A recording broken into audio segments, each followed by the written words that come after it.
దొంగలాంటి కొడుకులు.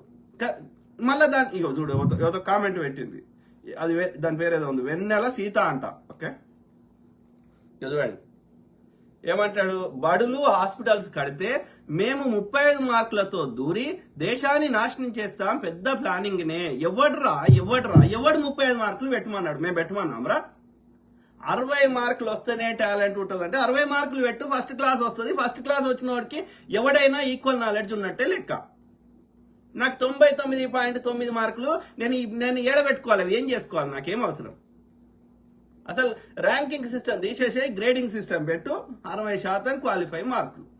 60% first class వచ్చిన వాడికి ఇంకా దాని రిలేటెడ్, ఆ సబ్జెక్ట్ రిలేటెడ్ మళ్ళీ టెస్ట్ మళ్ళీ ఎగ్జామ్స్ పెడతారు కదా, వాటికి కూడా 60 మార్కులు పెట్టు. మేము వద్దంటే అడుగు. పేదోడికి కూడా ఈ బీసీ ఎస్సీ ఎస్టీలు కూడా నువ్వు చదివే స్కూళ్ళలో చదువుకునే అవకాశం ఇవి. అంతే, ఇక మేము అంతకుమించి ఏం అడుగుతలేము నిన్ను.